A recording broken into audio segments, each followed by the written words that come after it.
Salut à tous, je profite aujourd'hui d'une accalmie dans le temps exécrable vosgien pour vous faire une vidéo sur le design en permaculture.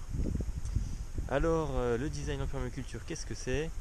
C'est comment aménager vos zones de culture par rapport aux contraintes naturelles, aux avantages aussi de votre terrain. Alors ça peut être par exemple mettre une forêt comestible ou une haie brise-vent par rapport au vent dominant. Ça peut être aménager une forêt comestible toujours au nord de votre potager, comme ça permet de ne pas faire d'ombre sur les zones de culture, etc., etc. Créer des mares pour faire augmenter de quelques degrés la zone ou la radoucir en été, etc., etc. Voilà, c'est vraiment aménager le terrain au mieux pour que vos zones de culture soient optimisées. Alors je vais vous présenter un petit peu ce que j'ai fait chez moi. Bon, on va commencer par la mare qui est juste derrière. Donc la mare dans le design en permaculture, c'est une chose qui peut être intéressante, aussi bien pour l'arrosage que pour créer une zone un petit peu plus tempérée, puisque l'eau, quand elle est là en quantité importante, ça fait quand même un peu tampon, une inertie de l'eau qui fait que c'est un peu moins froid en hiver et un peu plus doux en été. Ensuite, je vais vous montrer une zone de culture que je suis en train d'aménager en ce moment. Donc c'est une zone qui s'apparente un peu plus à de l'agroforesterie. Donc je l'avais montré un petit peu dans une vidéo précédente. Donc c'est vraiment la zone qui est le plus au nord chez moi. Voilà, donc je suis en train de recréer une bande complète qui doit faire environ 1,50 m de large sur environ 20 mètres de long. Donc composée de fruitiers essentiellement.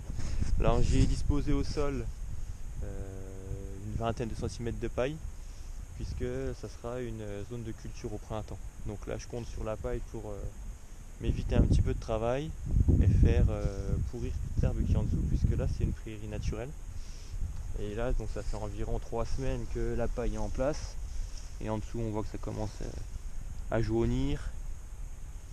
Donc je pense que d'ici 4 mois au mois de mai normalement l'herbe devrait être beaucoup plus facile à détruire pour faire mes zones de culture. Alors je vous parlais de design en permaculture. Donc on peut trouver énormément de choses sur le sujet, certains qui créent des jardins mandala. Bon, moi je suis pas dans cette optique là. Qu'est-ce que j'ai fait moi dans mon potager au niveau du design? Donc déjà j'y ai mis tous mes arbres fruitiers du côté nord, puisque le sud il est là-haut. Donc là on est vraiment plein nord du terrain. Pas besoin de faire des brise-vent chez moi, puisque côté nord, vous voyez que naturellement j'avais déjà une forêt. Et du côté ouest, côté vent dominant, j'ai déjà aussi des arbres qui sont largement, qui remplissent largement leur rôle de brise-vent. Donc pas besoin pour le moment de faire des choses à ce niveau-là. Là dans l'idée, c'est de planter donc des kiwis et de la vigne. Donc du kiwi contre le grillage.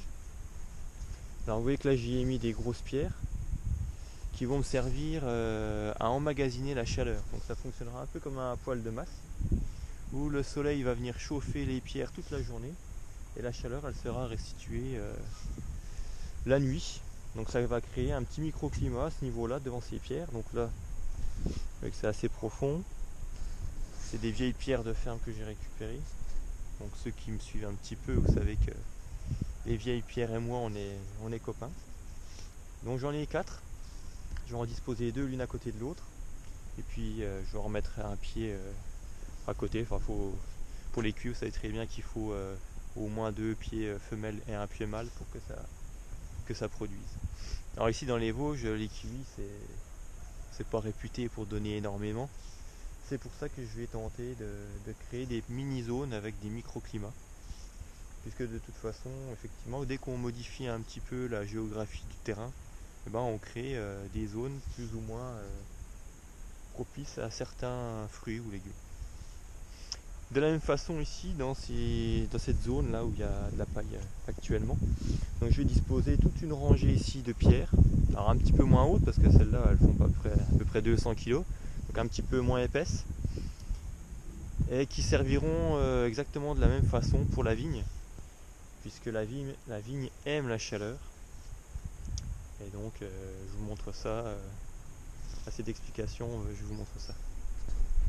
Nous voici au mois de mars, les murettes ont pris forme assez correctement, les pieds de raisin ont commencé aussi à trouver leur place. Donc voici ce que ça donne donc, au niveau du design. Une première murette donc, qui a été créée ici. Comme je vous l'avais dit, hein, pas besoin de prendre des pierres de 200 kg, des pierres standards, des pierres de taille, hein, ce qu'on appelle pierre de taille, du moins long ferme. Il suffit largement pour faire un petit muret. J'ai mis ici donc mon pied de vigne. Alors ici c'est un pied de vigne Arcadia. Et puis donc avec une structure sur des fils, celui-là ça sera une taille en cordon. Voilà, on partira sur un seul cordon d'environ 2 mètres. Je pense d'ici 2-3 ans il devrait faire sa taille définitive.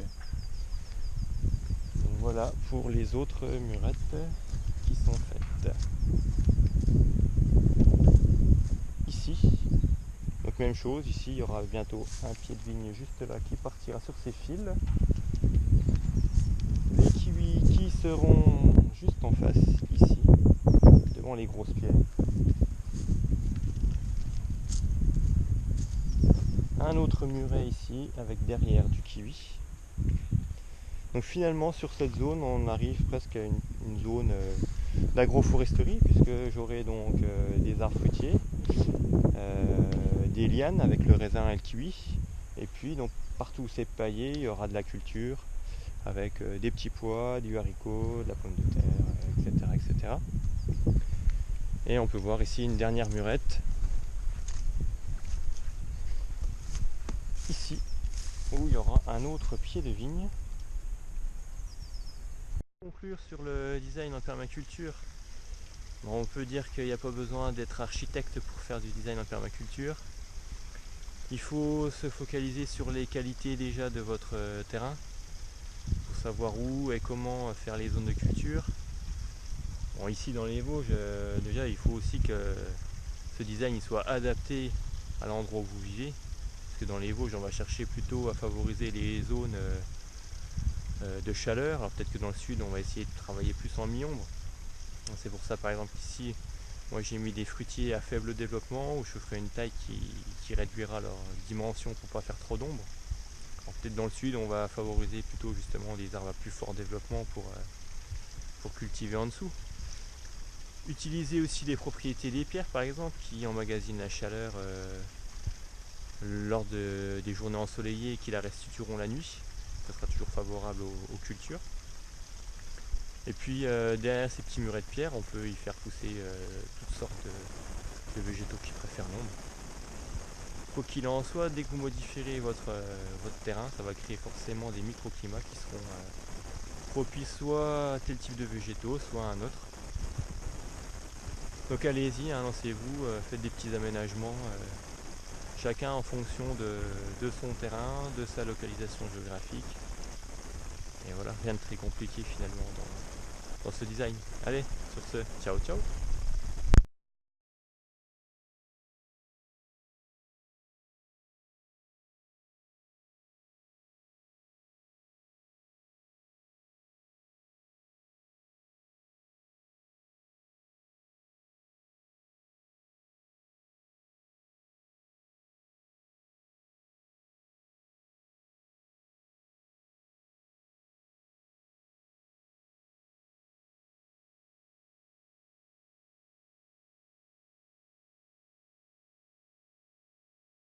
Allez, petite démonstration du roulé de pierre.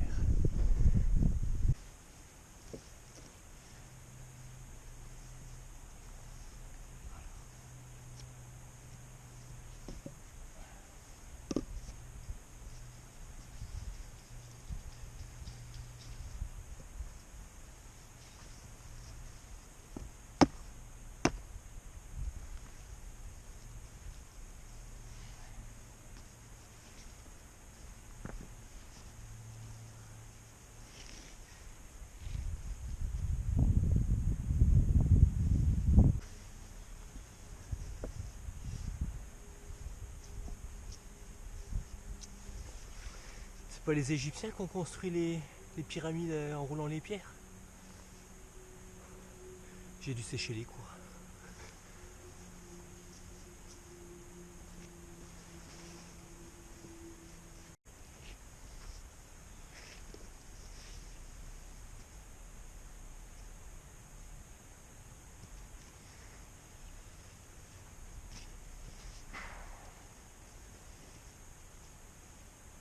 Oh là là,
bon bah, il n'y a plus qu'à remettre un peu de terre. Et voilà notre poêle de masse pour futur kiwi. Bon, on n'est pas obligé d'en faire autant, hein. Un simple petit muret de pierre fera exactement le même effet. Mais bon, j'ai fait avec ce que j'avais sur place, j'avais ces pierres là. Je les trouvais très très belles. Bon bah voilà. Un peu d'effort, ça en vaut la peine. J'aime bien faire ça, ça me rappelle que les anciens Vosgiens devaient être certainement un peu plus costauds que nous aujourd'hui. Allez. Rendez-vous au printemps pour la plante de ces fameux kiwis.